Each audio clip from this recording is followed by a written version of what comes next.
সবাইকে স্বাগত জানাচ্ছি অমর একুশে বইমেলায় আরটিভির বিশেষ আয়োজন আমাকফের আমন্ত্রণে। আমাদের সাথে আছেন কবি, গবেষক, নাট্যজন, আমাদের খুবই প্রিয় মানুষ সাইমন জাকারিয়া। সাইমন ভাই কেমন আছেন? খুবই ভালো আছি। সাইমন ভাই, বইমেলা তো সবসময় একটা প্রাণের স্পন্দন নিয়ে আসে। এবারের বইমেলা আজকে ঘুরে দেখলেন, আপনি কেমন লাগছে? না, এবার খুবই ভালো লাগছে। আসলে এবার একটা নতুন বাস্তবতার ভিতরে বইমেলা হচ্ছে। আমাদের অনেকের মনে অনেক ধরনের দ্বিধা ছিল, কিন্তু আমাদের খুবই ভালো লাগছে।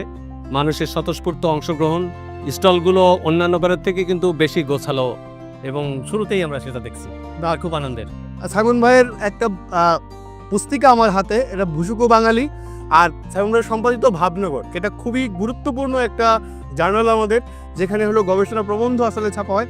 সাইমন ভাই, এই দুটো নিয়ে জানতে চাই আগে। ভুসুকো বাঙালি বিষয়টা হচ্ছে যে আমরা ভাব সাধকদের চর্যাপদের গানের পুনর্জাগরণ বাংলাদেশের সাধক শিল্পীরা করেন, সেটার আমরা নিয়মিত একটা সাধুসঙ্গ করি। এই সরোয়ার্দী উদ্যানে আজ বইমেলা হচ্ছে, সেখানে আমরা মূলত বাংলাদেশের বিভিন্ন অঞ্চল থেকে ভাবক সাধকরা চর্যাপদের গানকে পুনর্জাগরণ করেছেন।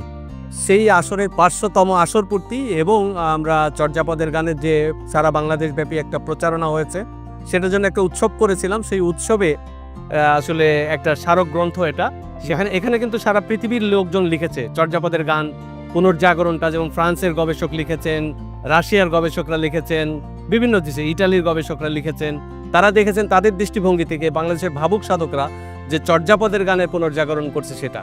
আর ভাবনগর সম্পর্কে বলি, ভাবনগর মূলত অবাঙালিদের বাংলা প্রবন্ধ ছাপার পত্রিকা। এখানে সারা পৃথিবীর সব বিভিন্ন বিশ্ববিদ্যালয়ে যে বাংলা পড়ানো হয়, সেসব বিশ্ববিদ্যালয়ে বাংলা বিষয়ে যারা পড়াশোনা করেন, অধ্যাপনা করেন, গবেষণা করেন, তারা বাংলায় প্রবন্ধ লেখে এবং এটা 18তম সংখ্যা।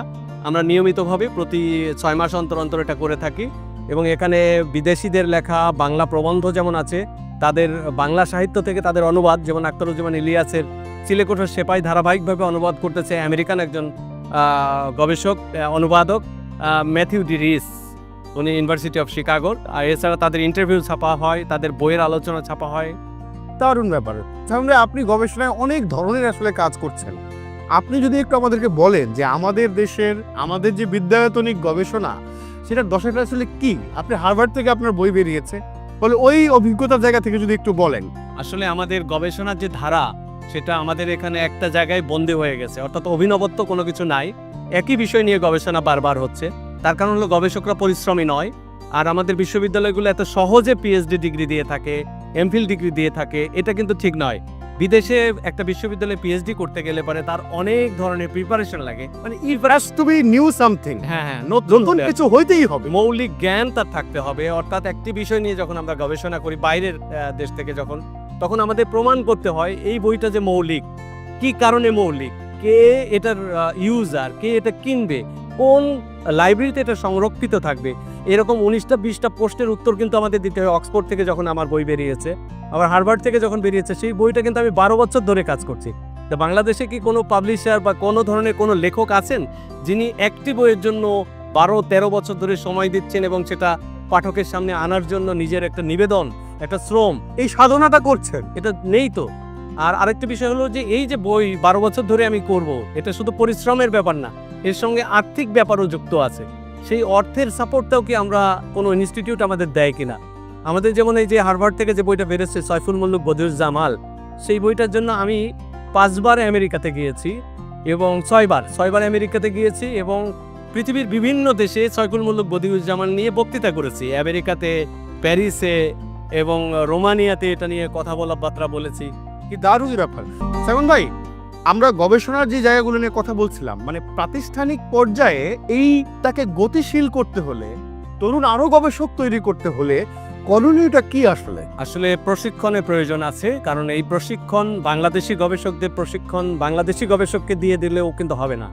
এটা বিদেশে যারা উচ্চতর গবেষণা করেন তাদেরকে নিয়ে এসে তাদেরকে রেসিডেন্সিয়াল ফেলোশিপ দিয়ে এখানে তারা থাকবেন মাসের পর মাস, এবং আমাদের দেশের গবেষকরা সরাসরি তাদের সঙ্গে কাজ করবেন।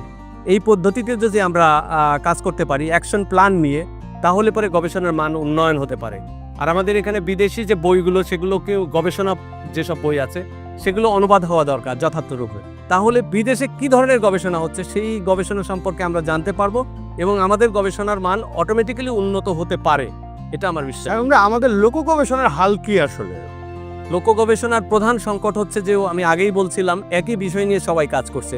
যেমন আমি যখন গবেষণা শুরু করি লোক গবেষণায়, তখন আমার কাছে প্রথমে আমি একটা ডায়েরি মেনটেন করেছি, লিটারেচার রিভিউ, অর্থাৎ এর আগে কি কি কাজ হয়েছে। আমার আগে মোহাম্মদ মনসুর উদ্দিন, রবীন্দ্রনাথ ঠাকুর বা আমাদের নিকটবর্তী গবেষক সেলিম আল দিন, ওয়াকিল আহমেদ, জামিল আহমেদ, এরা কি কাজ করেছেন তার একটা তালিকা আমি করেছিলাম, এবং তারা কোন জায়গাগুলোতে ফোকাস করতে পারেননি বা করেননি, সীমাবদ্ধতা তাদের ছিল, আমি তো বের করে সীমাবদ্ধতার জায়গাটা শনাক্ত করে আমি সেখানে আলো ফেলার চেষ্টা করেছি। লোক গবেষণার এটাই প্রধান সংকট যে আমরা শনাক্ত করতে পারিনি কি কাজগুলো এখনো বাদ আছে।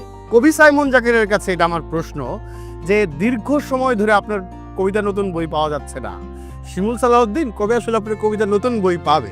আসলে কবিতা আমি লিখছি, আমি যখন ভ্রমণে যাই, পৃথিবীর বিভিন্ন রাষ্ট্রে যখন ঘুরি তখন কবিতা লিখি, কিন্তু সেগুলো নিয়ে আলাদাভাবে সংকলন করা হয়নি। আসলে মানে বাস্তবতার কথা যে আমার প্রায় কয়েকশো কবিতা আছে যেগুলো 90-এর দশক থেকে শুরু করে একদম রিসেন্ট পর্যন্ত, সেগুলো গ্রন্থাকারে প্রকাশ হয়নি। মাঝে মাঝে আমি ভাবি যেগুলো একসঙ্গে কম্পাইল করা যায়, কেন করছেন না? কিন্তু সেটা আসলে সময়টা আমি বের করতে পারি না। সেগুলো কম্পাইল করতে গেলে যেভাবে বিন্যাস করা দরকার, সাজানো, সম্পাদক লাগবে, আমরা করে দেব, সেটা বলেন। আসলে সেটাও সত্য যে আসলে কখনো কখনো ক্রিয়েটিভ রাইটিংস প্রকাশনার ক্ষেত্রেও সম্পাদকের প্রয়োজন হয়। এটা আমাদের দেশে সেই ট্রেন্ডটা নেই, কিন্তু বিদেশে সেটা আছে। সেটাও কিন্তু আমাদের বিশেষ করে ব্যস্ততম লেখকদের জন্য সম্পাদক প্রয়োজন হয়, এবং সেটাও হলে তো বেশ ভালো হয় আমাদের দেশে। না, আমি আমার আগ্রহ জানিয়ে রাখলাম ফেরল ভাই, এবং নিশ্চয়ই আপনার কাছ থেকে আমরা দ্রুত কবিতার বই পাবো, সেটা আমি জরুরিও মনে করি। তার মানে আমরা একটা হাইপোথেটিক্যাল প্রশ্ন দিয়ে আমরা র্যাপিড ফায়ার রাউন্ড দিয়ে আয়োজনটা শেষ করবো। যদি আসলে টাইম মেশিন থাকতো এবং পৃথিবীর যে কোনো সময় আপনি যেতে পারবেন, হ্যাঁ, আপনি কোন সময়ে যেতেন, কোন লেখক বা কোন সাধকের সাথে আপনি আসলে আলাপ করতেন, কি নিয়ে আলাপ করতেন? আমাদের সব থেকে গৌরবের জায়গা হলো আমাদের প্রাচীন এবং মধ্যযুগ, এবং প্রাচীন এবং মধ্যযুগটা কিন্তু শুধু আমাদের দেশের জ্ঞান নয়, এই জ্ঞান প্রভাবিত করেছে সারা পৃথিবীকে, আমরা সেটা জানিও না। আমার যদি সেই রকম ব্যবস্থা থাকতো আমি রিভাইভ করতাম এই প্রাচীন বাংলার যে সাংস্কৃতিক ঐতিহ্য, সেটাকে আপনি এইটাকে রিভাইভ করতাম। দারুণ ব্যাপার।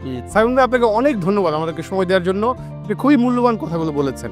সাইমন ভাইয়ের সাথে আমরা একটা র্যাপিড ফায়ার রাউন্ডে যাব। র্যাপিড ফায়ার রাউন্ডের প্রথম শব্দ, সাইমন ভাই, প্রেম। প্রেমই হচ্ছে জীবন। বিরহ। বিরহ হচ্ছে জীবনের আনন্দ। প্রকৃতি। প্রকৃতি হচ্ছে প্রয়োজনীয়। স্বপ্ন। স্বপ্ন হচ্ছে আমার চলার গতি। সময়। সময় হচ্ছে আমার জীবন। বিপ্লব। বিপ্লব হচ্ছে আমার আকাঙ্ক্ষা। অভ্যুত্থান। অভ্যুত্থান হচ্ছে সময়কে বদলে যাওয়ার প্রেরণা। যুদ্ধ। যুদ্ধ হচ্ছে অপ্রয়োজনীয়। শান্তি। শান্তি হচ্ছে পৃথিবীর জন্য অসম্ভবভাবে প্রয়োজনীয়। মানবতা। মানবতা হচ্ছে জীবনের মুক্তি। অন্ধকার। অন্ধকার হচ্ছে আলোর প্রেরণা। শৈশব। শৈশব হচ্ছে আমাদের মূলধন। স্মৃতি। স্মৃতি হচ্ছে আমাদের প্রাণশক্তি। আত্মা। আত্মা হচ্ছে আমি। সমাজ। সমাজ হচ্ছে আমাকে নিয়ন্ত্রণকারী। সাইমন জাকারিয়া।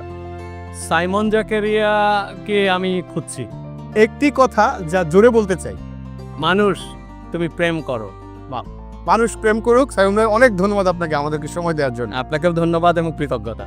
প্রিয় দর্শক, অমর একুশে বইমেলা RTVর বিশেষ আয়োজন আমার কবির আমন্ত্রণে আমরা কথা বলছিলাম কবি গবেষক সাইমন জাকারিয়ার সঙ্গে। দেখা হচ্ছে অন্য কোনো একজন লেখকের সাথে নিয়ে এই আয়োজনের পরের পর্বে। সবাইকে অসংখ্য ধন্যবাদ।